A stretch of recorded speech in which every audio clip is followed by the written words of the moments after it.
Dan ini tidak hanya menguntungkan Pak Prabowo, tapi menguntungkan Pak Jokowi dan keluarganya juga. Karena akan mudah mereka mengendalikan. Bahkan Pak Jokowi boleh dipilih kembali tuh. Jokowi yang memulai kerusakan tanpa melihat konstitusi. Pak Jokowi selama 10 tahun betul-betul melakukan pengerusakan yang sempurna terhadap konstitusi dan nilai-nilai negara hukum kita. Karena itu oleh putusan MK dibatasi agar polisi tidak masuk ke ruang sipil meskipun mereka sendiri adalah sipil yang dipersenjatai. Pak Sigit, Pak Jokowi harus sadar sehebat apapun Anda menguasai kekuasaan Anda, mempertahankannya, suatu waktu pasti berakhir.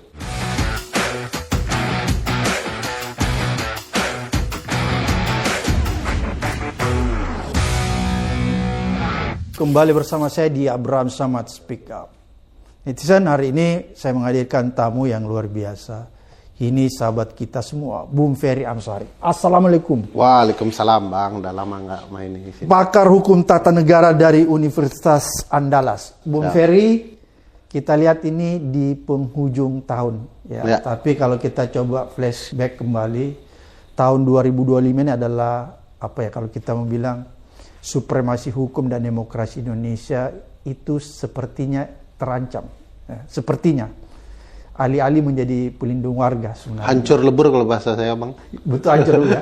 Hukum acap kali digunakan sebagai instrumen alat kekuasaan ya. Kalau kita lihat udah banyak kejadian tuh orang dikriminalisasi. Bung Ferry nih sebagai ahli di bidang hukum tata negara dan aktivis demokrasi. Ya. Apa yang sedang terjadi nih sebenarnya sekarang ini? Ya, sesuai dengan yang pernah kami sampaikan di film Dirty Food. Ada upaya merusak seluruh konsep reformasi yang ada. Kan ada 6 tuntutan reformasi. Ya. Semua sudah hancur, tinggal merusak konstitusi doang. Kalau rusak undang-undang dasar kita, maka seluruhnya sudah totally orde baru ini sebenarnya. Ya. Jadi ini fase terakhir dia merusak? Fase terakhir. Nah, karena ini konstitusi, fase terakhirnya penghormatan kepada konstitusi jadi sangat penting. Nah, tapi kita rasakan belakangan penghormatan terhadap konstitusi itu juga diabaikan. Mulai dari kasus Gibran, Kaisang gitu ya, dan pengabaian pasal-pasal konstitusi dan putusan MK oleh elit politik. Terakhir yang saya baca satu soal pemilu daerah dan nasional itu mau diabaikan karena keinginan Pak Prabowo adalah pemilu perwakilan untuk kepala daerah. Kedua, jadi nggak langsung lagi? Nggak langsung lagi. DPR yang pilih? DPRD yang pilih. Berarti orde baru betul ya? Ujungnya nanti presiden dipilih MPR itu Bang, pasti itu ke sana arahnya. Jadi kembali ke zaman Orde Baru? Kembali. Jadi ini selamat Natal dan tahun Orde Baru. Bukan selamat tahun baru, tapi Orde Baru. Yang terakhir juga adalah pengabaian putusan MK nomor 114 PU 2023 Romawi 2025 tentang jabatan kepolisian di ranah sipil. Itu semua pengabaian terhadap nilai-nilai konstitusional yang menurut saya berbahaya bagi konstitusi kita. Padahal ini satu-satunya alat atau kepentingan rezim, katakanlah ya rezim reformasi untuk dipertahankan. Kalau ini hancur, penghormatan terhadap konstitusi rusak dan dikembalikan Undang-Undang Dasar ke naskah awal, naskah kemerdekaan, maka tuntas sudah ini akan dimanfaatkan untuk kerusakan berikutnya, yaitu otoritarianisme. Jadi ini fase terakhir kita mempertahankan konstitusi kita ya? Yes. Artinya Bung Ferry mau katakan kalau ini jebol, maka kita kembali ke zaman otoritarian Orde Baru? Yes. Saya pastikan begitu Bang. Kalau Undang-Undang Dasar kita kembali ke naskah awal, maka pemilihan presiden akan melalui MPR, melalui elit, akan sangat mudah dimanipulasi, termasuk permainan korupsi di sana, karena cukup memenangkan 50% plus 1 dari 711 orang, Bang. Kita sudah jadi presiden? Sudah jadi presiden. Kalau dia bisa menguasai lebih, ya gampang sekali jadi presiden. Nah, kebetulan koalisi sangat dominan kan, jadi gampang. Suatu ketika oligarki bisa jadi presiden. Iya, dan ini tidak hanya menguntungkan Pak Prabowo, tapi menguntungkan Pak Jokowi dan keluarganya juga. Karena akan mudah mereka mengendalikan. Bahkan Pak Jokowi boleh dipilih kembali tuh, karena kan bisa dipilih terus-menerus itu. Karena sudah pernah dipraktekkan di era Soeharto. Tidak ada batas waktu. Tidak ada batas masa jabatan. Jadi ini hancur lebur tuh Bang. Jadi bagi saya penghormatan kepada konstitusi, kepada putusan MK, menjadi standing yang penting bagi kita untuk melindungi reformasi. Bu Ferry, kita lihat kan, tadi kan Anda sebut itu ada putusan MK 114 ya. Tentang jabatan polisi di lembaga-lembaga sipil yang tidak boleh dirangkap. Tapi kan sebelum itu juga banyak putusan-putusan MK itu tidak diindahkan menurut saya, tidak dijalankan, tidak dipatuhi oleh pemerintah, sehingga menurut saya apakah ini sudah bagian dari pembangkangan terhadap konstitusi kita? Jadi sebelum sampai menjawab poin itu, perlu dijelaskan dulu Bang, bahwa kesadaran berkonstitusi melalui Mahkamah Konstitusi memang gagasannya bukan melalui eksekutorial. Ada lembaga khusus yang memastikan putusan MK itu harus dilaksanakan. Gagasannya adalah kesadaran berkonstitusi. Patuhan. Begitu MK memutuskan, final and binding, semua harus melaksanakan. Itu kan konsepnya. Jadi orang takutnya kepada konstitusi, bukan takutnya kepada institusi yang memaksa. Ya. Nah, siapa yang harus mencontohkan kepatuhan kepada putusan MK itu secara baik? Ya lembaga negara, ya presiden, ya DPR, ya lembaga negara yang lainnya. Tidak kemudian mencontohkan sebaliknya. Jadi membantah, mengabaikan, berdebat, berargumentasi, membuat peraturan yang baru untuk mengabaikan, mencari dalil dan segala macamnya. Jadi harus lembaga negara yang mencontohkan. Nah, dulu di awal-awal memang MK itu punya marwah tersendiri, sehingga segala putusannya itu selalu dicoba untuk ditaati. Meskipun ada yang diam-diam mengabaikan, tetapi ada penghormatannya. Nah, memang ada peristiwa di MK ya, peristiwa Pak Akil, Pak Patrialis, yang kemudian membuat marwahnya merosot. Ditambah lagi Paman Usman itu membuat jatuh sekali. Nah, tapi kita ketahui semua kerusakan MK itu berkelindan dengan berbagai kepentingan. Nah, sekarang MK berupaya memperbaikinya dengan berbagai putusan yang luar biasa menurut saya. Yang progresif ya? Progresif, tetapi tentu ada selalu upaya untuk mengabaikannya secara diam-diam maupun terbuka. Saya ambil contoh ya, ada satu penelitian dari teman-teman Trisakti yang menjelaskan hampir 65 hingga 67% lembaga-lembaga negara tidak mematuhi putusan Mahkamah Konstitusi. Jadi dia tidak laksanakan? Tidak laksanakan, diam-diam mereka mengabaikan. Karena tidak banyak dipantau oleh publik, mereka itu mengabaikan. Dan kita lihat Pak Prabowo juga mulai mengabaikan putusan itu. Misalnya di putusan 135, Bang. Putusan 135 MK itu sebenarnya memastikan seluruh proses pelaksanaan pemilu apapun jenisnya harus langsung. MK menyatakan pemilu serentak langsung di tingkat nasional dan tingkat lokal. Itu perintahnya langsung. Tapi Pak Prabowo dan berbagai partai mengulang-ulang cerita bahwa pilkada kita, pemilu kita itu costly, tiring, messy, ya, kacau, capek, berbiaya tinggi gitu kan. Ini kan kalimat-kalimat untuk kemudian mengusulkan gagasan tidak langsung. Lahirlah gagasan Pak Bahlil itu ya. DPRD nanti akan memilih gubernur saja atau kepala daerah saja. Ini sebenarnya resonansi dari kepentingan untuk pemilu presiden dipilih oleh MPR. Dari mana kita tahu? Dari gagasan Pak Ketua MPR yang menginginkan kembali ke Undang-Undang Dasar. Dari mana kita tahu? Dari gerak Pak Ketua MPR menghadap Pak Prabowo, dari ADART Partai Gerindra yang menghendaki kembali ke Undang-Undang Dasar naskah awal. Jadi contoh kenapa orang-orang tidak patuh kepada putusan MK dimulai salah satunya oleh orang nomor satu di Republik ini, yaitu Pak Presiden Prabowo Subianto, dengan coba mengakali konsep-konsep yang sudah dikeluarkan putusan MK.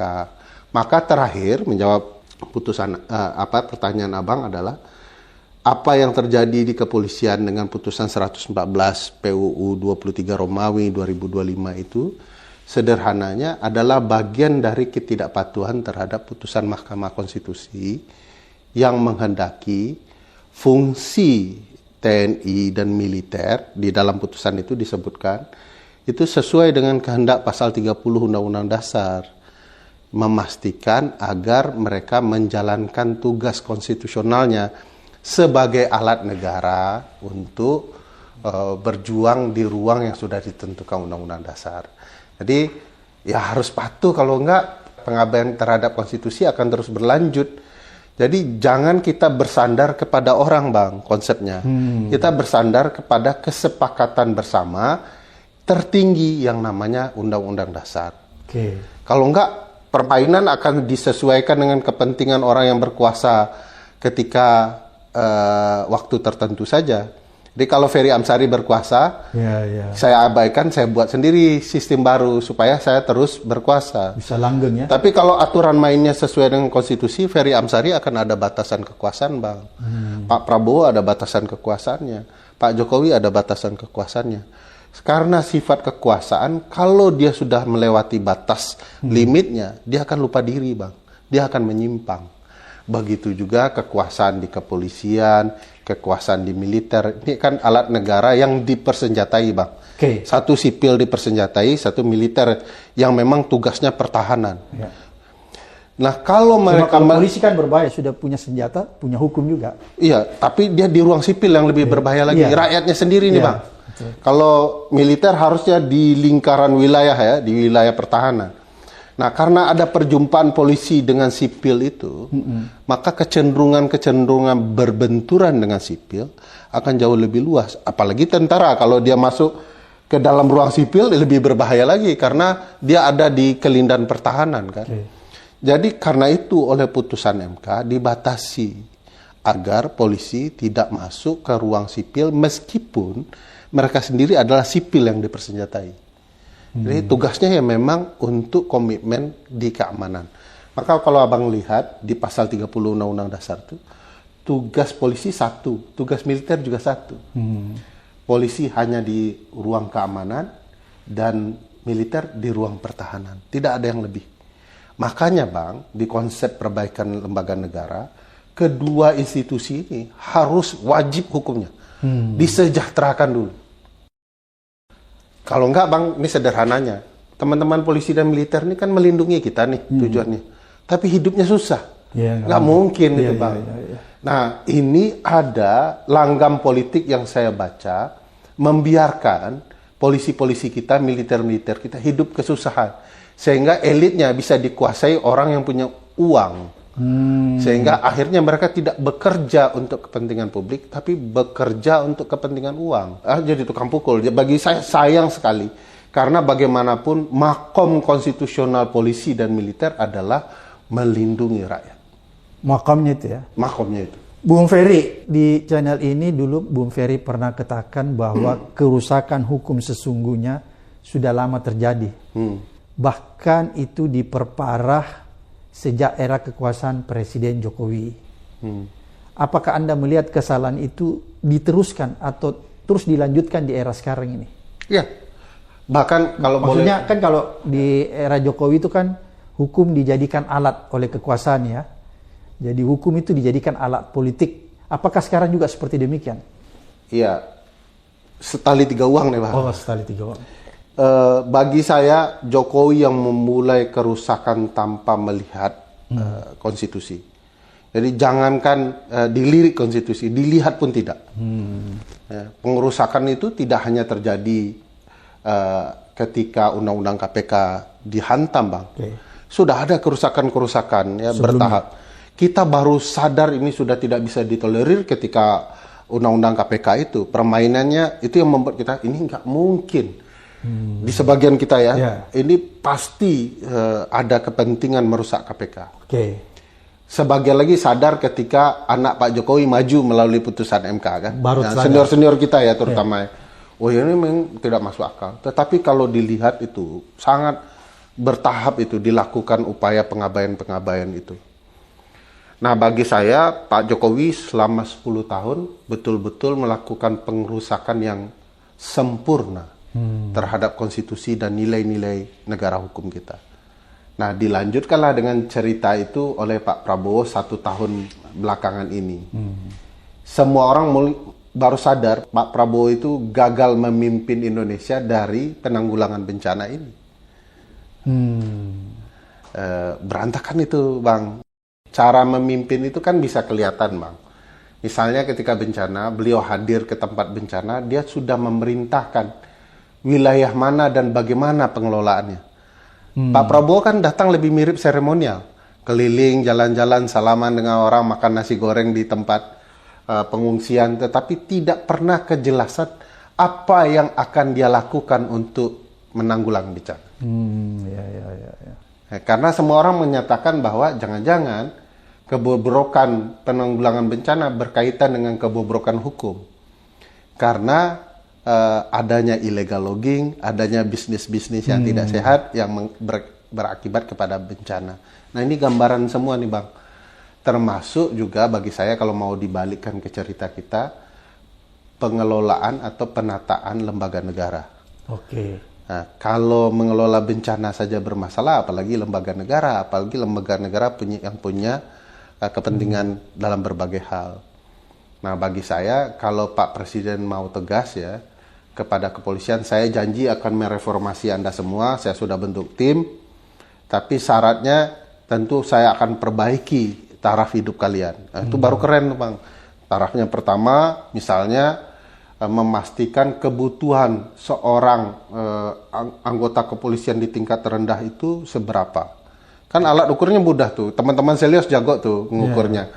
Berapa kebutuhan pangan mereka, ya, berapa kebutuhan sembako begitu ya, perumahan dan segala macam itu terukur, kesehatan, bahkan hiburan ini kan polisi menghadapi penjahat. Kira-kira sebulan sekali dia perlu healing nggak? Seperti anak Gen Z sekarang. Kalau mental health, ya mental health-nya, maka diberikan biaya. Jadi dihitung 1 bulan kebutuhannya segini. Nah itulah gaji prajurit terendah yang bisa dikalikan dengan gaji anggota kepolisian tertinggi, Kapolri misalnya. Jadi berkaitan itu sama saya. Jadi konsep reformasinya sudah ada, tetapi saya tidak lihat dari Presiden. Presiden menyerahkan ke tim. Yang lucunya antara tim dengan anggota timnya berbeda. Berbeda pendapat. Ketuanya Prof. Jimli, Prof. Mahfud bilang misalnya Perpol itu bermasalah. Tapi Perpol diterbitkan anggotanya, yaitu Kapolri kan. Anggota tim itu Bang. Ex officio ya. Ya kan jadi aneh kan, tidak ada komunikasi. Nah di titik ini kita bisa tahu mestinya tim reformasi betul-betul bekerja dan memastikan anggotanya taat dengan gagasan reformasi kepolisian yang ada. Nah itu yang menurut saya sebenarnya di titik ini, kalau kita mau berjujur-jujur ya Bang. Perspektif substantif dari Perpol tidak salah, materi muatannya ya bisa saja tidak salah. Kenapa? Karena putusan 114 kan tidak membatasi 100%. Kepolisian untuk urusan penyelidikan yang tugas kepolisian boleh tetap berada di lembaga seperti BNN, KPK, Kemenhan gitu ya, yang urusan penyelidikan.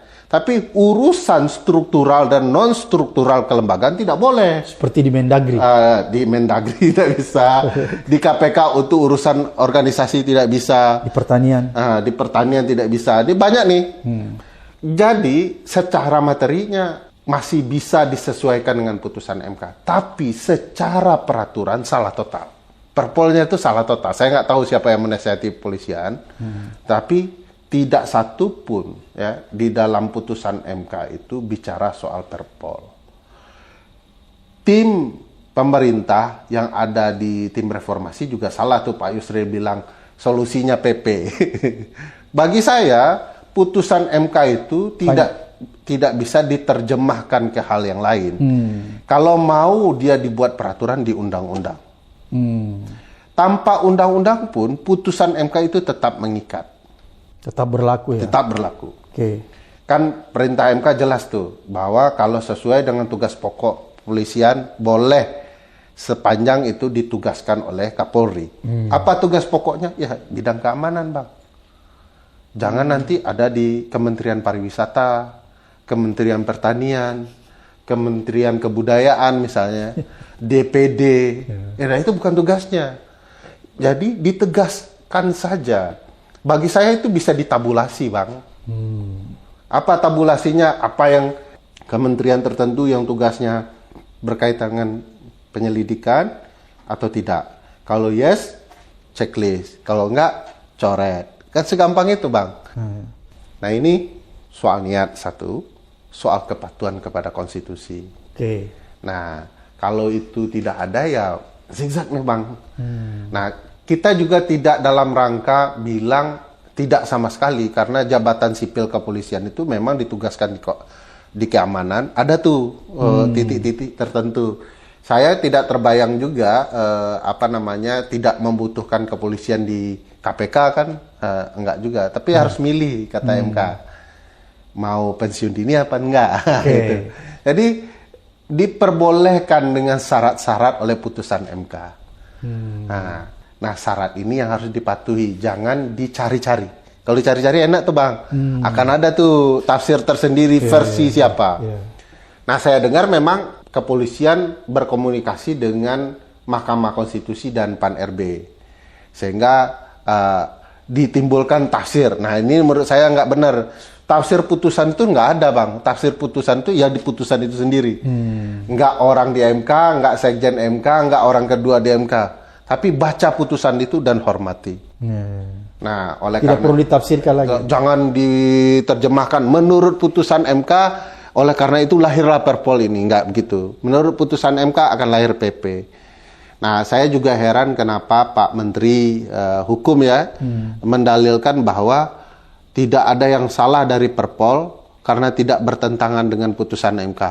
Sejak kapan Menteri Hukum jadi jubir MK gitu kan? Sehingga bisa menentukan ini sudah matching dengan putusan MK atau tidak. Bagi saya putusan MK itu loud and clear. Melarang hanya untuk jabatan yang berkaitan dengan tugas kepolisian, membolehkan masuk ke ruang sipil dengan syarat berhenti, pensiun dini, gitu ya. Pensiun boleh menurut putusan MK itu. Nah, jangan kemudian ditambahkan, oh boleh di kementerian ini. Nah, penyebutan 17 kementerian itu kalau baca putusan, dari mana, Bang, penyebutan? Jangan-jangan kurang dari itu, bahkan atau lebih dari itu kan bisa saja. Nah, bagi saya karena ini terjemahan kepolisian, itulah yang membuat kontroversial. Tulisan bagus sih dari Zainal Arifin Mokhtar tuh menurut saya. Tidak netral betul menjelaskan. Bisa dengan ketentuan syarat-syarat yang sudah ditentukan. Nah, sepanjang itu dijalankan dengan koridor putusan MK, menurut saya tidak ada yang persoalan. Nah, hanya Perpol ini kenapa dipersoalkan? Karena menerjemahkan dan menabrak gagasan reformasi yang diinginkan di putusan MK itu. Oke, Bu Ferry, tapi kan tadi yang masalah mendasar yang kita lihat bahwa sekarang ini ada gejala ya, bahwa putusan MK itu tidak diindahkan lagi. Sebenarnya itu ya, masalahnya tidak dilaksanakan. Padahal harusnya putusan MK itu dijadikan apa? Kepatuhan ya bagi pemerintah untuk melaksanakan, kan itu intinya ya, patuh terhadap putusan MK kedepannya untuk negara hukum kita. Apakah Bung Ferry melihat dengan, kalau kita bicara dalam konteks Perpol yang bertentangan, orang banyak katakan Perpol itu bertentangan dengan putusan MK 114, tapi kan bukan itu saja, banyak hal yang kita lihat sebelumnya putusan MK itu tidak dijalankan, kan seperti itu. Apakah Bung Ferry lihat dengan munculnya Perpol kemudian coba diluruskan ya, oleh Yusril bahwa akan diterbitkan PP itu ya? Apakah itu bukan salah satu bentuk nyata dari pembangkangan pemerintah terhadap putusan MK atau pembangkangan terhadap konstitusi kita? Saya menganalogikannya gini, Bang. Di dalam Islam itu kan ada daging babi itu haram kan. Oke. Mau dimasak seperti apapun, tekniknya bagaimanapun, itu tetap haram. Oke. Ya. Jadi sudah ada hukumnya. Oke. Nah, mempercampurkan jelas haram dan halalnya gitu ya. ya. Jadi putusan MK juga begitu. Mempertegas mana yang boleh dan tidak boleh. Oke. Nah, kalau kemudian ada yang mengatakan teknik masaknya begini, jalannya begini, itu sudah mencari-cari, menghalalkan sesuatu yang haram. Mencari dalil ya? Mencari dalil. Oke. Membangun PP, lalu kemudian Perpol, itu menurut saya sedang mencari dalil-dalil ya. Oke. Dan tidak bagus juga untuk kepolisian, karena yang akan dihujat kan kepolisian terus nih. Tidak jelas kepastian. Mestinya pemerintah bilang begini, kita tunggulah hasil reformasi kepolisian, mematuhi Undang-Undang Dasar, mematuhi putusan MK, itu kemudian jadi alat ukur mau diapakan kepolisian. Kita bisa lihat nanti reformasinya benar atau tidak. Ya. Tapi kalau kemudian kita mengatakan bahwa putusan MK itu terjemahannya adalah Perpol dan PP, menurut saya agak keliru itu Bang. Tidak ada diperintahkan di dalam putusan Mahkamah Konstitusi begitu ya. Nah, jadi ini sedang mencari jalan saja pembenaran. Nah, pakai analogi itu bisa sesederhana itu menjelaskan, tinggal mematuhinya saja. Kemarin kan ada satu sikap ya, misalnya tiba-tiba menjalankan Perpol, menempatkan teman-teman kepolisian di kementerian tertentu, kemudian ditarik lagi kan begitu ya. Nah, itu kan sudah sikap yang menurut saya kalau sudah menarik tentu kita apresiasi Bang. Nah, oke, itu jalankan. Oleh karena itu orang bisa menilai kepolisian sedang mematuhi putusan MK. Akan lebih baik bagi kepolisian mencabut Perpol. Itu semakin mempertegas bahwa konsisten ya. Karena polisian harus bersabar Bang. Setelah putusan ini ada teman-teman tim reformasi kepolisian yang sedang bekerja. Ya biarkan ini bekerja. Jangan kemudian tiba-tiba gerasa gerusu keluarkan Perpol dulu, PP dulu. Kayak panik. Kayak tidak ingin kehilangan gitu ya. Nah, saya juga berharap dengan teman-teman tim reformasi juga tidak sekedar bekerja di permukaan, tetapi juga membongkar problematika kepolisian secara baik. Secara komprehensif. Apa sih masalahnya ya? Kenapa kepolisian kita itu dianggap sebagai salah satu institusi bermasalah di Republik ini? Apa problemnya sesungguhnya? Apakah di ekonomi? Apakah di sistem? Gitu ya. Karena kalau kita ingin bercermin ke berbagai negara yang berhasil memperbaiki negara, itu selalu dimulai dari kepolisian, Bang. Betul. Hong Kong misalnya, Georgia misalnya, bahkan memberhentikan lalu membangkitkan. Kita juga punya ruang itu. Misalnya ada gagasan polisi pusat dan polisi daerah supaya kedua ini saling checks and balances agar kemudian tidak ada penyimpangan polisi pusat di daerah, agar polisi daerah juga tidak menyimpangkan kekuasaannya karena alat kontrolnya adalah polisi nasional. Banyak pola, banyak konsep. Tinggal kemudian itu dijelaskan di Republik ini. Jangan sampai akhirnya kita putus asa, katanya reformasi kepolisian, tapi hasilnya sama saja, gitu ya. Hasilnya sami mawon, akan menyebabkan lembaga kepolisian makin dipertanyakan orang.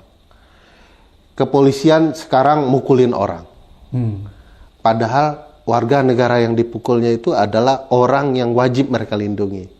Polisian kemudian terlibat dalam kasus-kasus tertentu yang dipertanyakan publik. Ada kasus pembunuhan, ada kasus narkoba, ada kasus berbagai hal.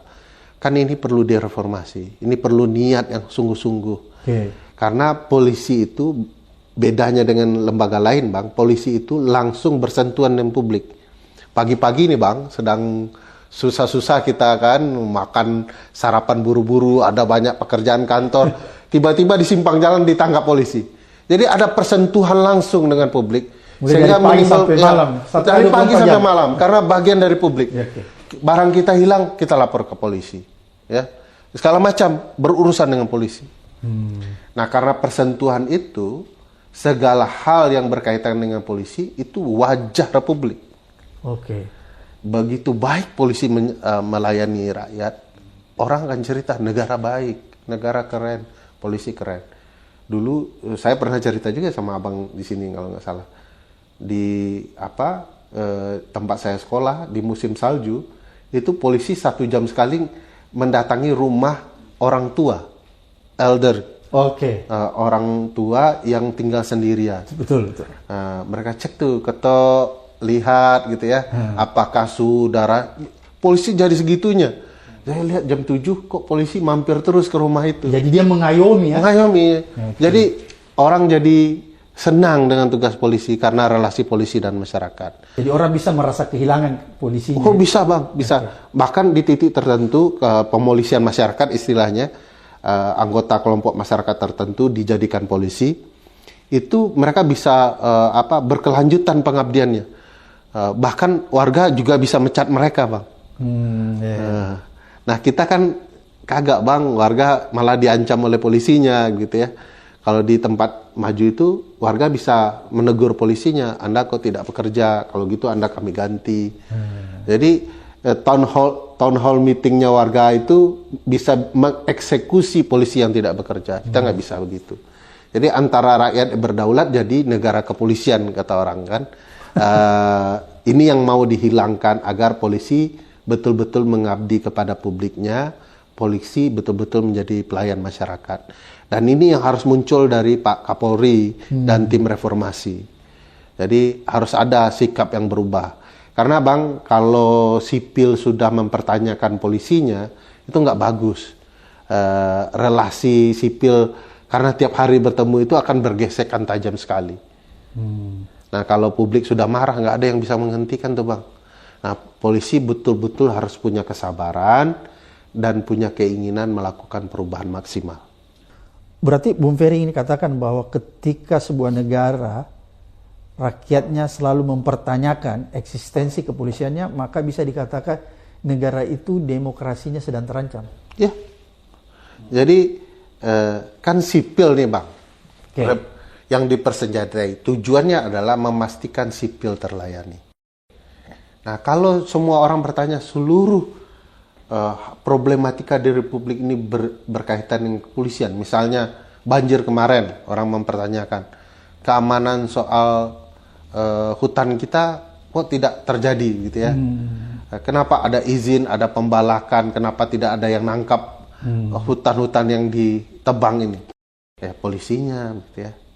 Katanya polisinya mau mengayomi penyelidikan kehutanan, tapi kok nggak jadi gitu ya. Penyerahan bantuan, orang akan cenderung mempertanyakan, teman-teman kepolisian juga, kenapa bantuan itu menumpuk. Karena ada aspek keamanannya itu. Kepolisian harus bertanya, kenapa bantuan ini menumpuk. Nah itu tugas mengayomi warga hampir di seluruh lini, dari hulu ke hilir.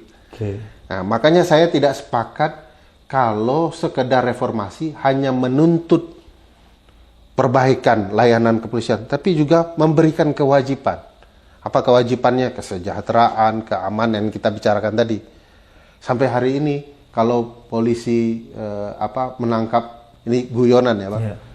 Kalau saya dan teman-teman itu seringkali membayangkan polisi nangkap penjahat narkoba, sedang kejar-kejaran, tiba-tiba ditelepon istri atau suaminya.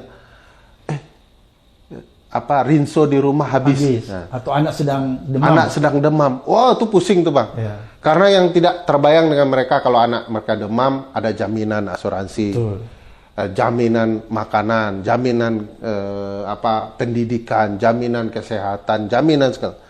Di konsep kita itu juga harus dibangun. Jadi kita menuntut polisi harus melayani warga negara 100%, jaminannya juga harus 100%. Harus baik. Nah, jadi jangan sekarang kita berpikir menambah jumlah kepolisian, tapi jaminannya tidak ada. Sekarang kan sudah zaman teknologi bang. Yeah. Bagaimana polisi? Abang, saya yakin abang sering keluar kan. Polisi AI. Polisi AI. Ini pengalaman lucu juga ya. kita di negara maju tuh nggak pernah lihat polisi lalu lalang. Betul. Tapi begitu kita melanggar lalu lintas, dalam hitungan menit datang polisi. Betul. Sampai ada yang bertanya, dari mana, di mana mereka bersembunyi, gitu ya. Sehingga kemudian ketika kita melanggar, mereka langsung datang. Nah, setiap pelanggaran kepolisian membuat mereka menjadi orang yang bermasalah, bisa disanksi. Kita bisa lihat ya kasus-kasus yang melibatkan kepolisian itu bisa mereformasi peraturan. Nah, oleh karena itu menurut saya kita juga harus begitu.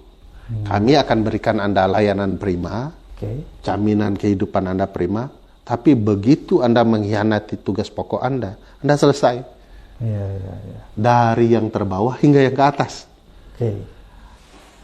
Kan kita bisa lihat ya, kalau misalnya polisi, misalnya dalam kasus di New York dulu ya, itu kepalanya yang ditegur, kepala polisi ditegur, anak buahnya ditegur, dia diganti. Nah, sekarang kita juga harus berpikir begitu, kalau Kapolri tidak sanggup menata kembali dengan serius, ya Kapolri bisa diganti. Kalau kemudian DPR tidak memberikan jaminan sebenarnya kepada kepolisian, sebenarnya konsep reformasi itu sudah gagal. Nah, sekarang kan ada tim khusus. Tim reformasi. Tim reformasi ini. Soalnya DPR nggak bisa diharapkan ya, karena kalau kita lihat DPR ini yang keluar itu selalu puji-puja polisi ya, nggak pernah mengkritik ya. Sekawan seiringan ini. Ya terlalu banyak puji-pujinya kan. Atau mereka sedang tersandra juga. Ya di titik tertentu bisa diduga begitu ya. Karena sebagian anggota DPR kan punya pabrik di sini, pabrik di sana, perusahaan ini, perusahaan itu, iup ini, iup itu kan. Nah, problematika itu yang mau dibenahi. Kalau DPR sebagai institusi sipil tidak serius, memang kita akan kelabakan. Karena representasi kita kan mereka. Nah, jauh ini kita tidak melihat ada gagasan reformasi kepolisian. Undang-undang kepolisian sudah lama tidak diubah. Harusnya ada reformasi sungguh-sungguh. Di titik tertentu malah polisi mau dibuat superhuman ya, dengan KUHP dan KUHAP yang baru. Ya. Padahal tugas kepolisian harusnya dibatasi. Kalau kita KUHAP yang baru Bang, seluruh gagasan pimpinan penyelidikan itu ada di kepolisian Bang. Padahal gagasan di mana-mana kejaksaan tuh Bang. Saya tidak ingin bilang saya pro kejaksaan. Tidak, di titik ini memang tugas struktural kelembagaannya begitu. Kompetensinya begitu. Nah, kalau kita mau membuat polisi kita serius di ruang penyelidikan, kita harus membuatnya profesional. Kalau kita mau buat jaksa champion di urusan pimpinan, dominis litisnya, ya kita harus buat perbaikan kejaksaan yang juga serius. Jadi institusi lembaga ini perlu dibuat betul-betul profesional. Sejauh ini semua institusi aparat penegak hukum termasuk kepolisian berantakan menurut saya. Oke, Bung Ferry, apa yang bisa kita garis bawahi, apa yang bisa kita petik dari semua ini? Hukum dijadikan alat kekuasaan, kemudian sudah ada tim reformasi kepolisian yang dibuat, yang semestinya itu menjadi harapan tadi, tapi Bung Ferry menyatakan mungkin kita akan kecewa dengan tim reformasi kepolisian ini. Sangat besar potensial kecewa. Ini sudah berapa hari nih Bang, nggak ada gambaran apapun yang diperlihatkan oleh tim reformasi kepolisian. Saya mau mengatakan begini Bang, kita tidak sedang berlomba-lomba mempertahankan kekuasaan kita. Sebab kekuasaan apapun tidak akan pernah abadi. Jadi Pak Prabowo, Pak Sigit, Pak Jokowi harus sadar, sehebat apapun Anda menguasai kekuasaan Anda, mempertahankannya, suatu waktu pasti berakhir. Pasti. Contoh Orde Baru. Saya mau buat contoh lebih ekstrim, Bang. Fir'aun sekalipun. Yang mengaku dirinya Tuhan, akhirnya berakhir kekuasaan. Oleh karena itu, akhirilah kekuasaan itu dengan sebaik-baiknya untuk publik. Kalau tidak, suatu waktu kekuasaan itu yang melenakan Anda, juga akan mengikat diri Anda, bahkan menghukum Anda. Jadi baik-baiklah dengan kekuasaan ini. Sebaik-baik kekuasaan adalah yang melayani publik. Belajarlah dari apa yang sudah terjadi di sekeliling kita. Kita bisa lihat Pak Jokowi, bisa lihat menteri-menteri tertentu, orang yang berkuasa tertentu, akhirnya ada episode endingnya. Bisa berkaca di peristiwa Agustus kemarin. Memperlihatkan 2019 kemarin orang kecewa. Oleh karena itu jalanilah amanah ini sebaik-baiknya, dan sebaik-baiknya amanah ada di konstitusi kita. Kalau kemudian kita tidak mampu melihat konstitusi sebagai alat yang dipatuhi, kembali ke nilai moralitas agama. Kan kita punya agama masing-masing. Agama kita itu sebagai konstitusi tidak tertulis menuntun kita sebagaimana dengan konstitusi yang tertulis ini. Jadi semua orang punya nilai itu, dan mari kita jalankan konstitusi sebaik-baiknya. Kalau tidak, orang akan merasakan dampaknya. Bencana ini adalah cerminan itu semua, Bang. Bahwa seluruh kerusakan yang kita lakukan, penyalahgunaan kekuasaan yang kita berikan, tidak mau melayani publik, abai terhadap alam, berujung pada ini semua. Yang kena tidak hanya publik, tapi keluarga polisi, keluarga tentara, keluarga orang-orang berkuasa kena terdampak. Bisnis-bisnis yang dulu di Aceh, Sumatera Utara, Sumatera Barat, rusak gara-gara ini. Yang punya bisnis kayu gelondongan kena masalah dengan ini. Karena Anda tidak bicara soal melayani seluruh publik, akhirnya Anda sendiri yang akan tergerus oleh kekuatan alam dan kekuatan publik. Luar biasa apa yang disampaikan Bung Ferry ini, tausiahnya betul-betul menuntun kita, menjelang Ramadan kita, dan mencerahkan kita. Sekali lagi terima kasih tausiah hukum dan tausiah agamanya Al-Mukarram Ferry Amsari. Sampai ketemu di episode berikutnya di Abraham Samad Speak Up.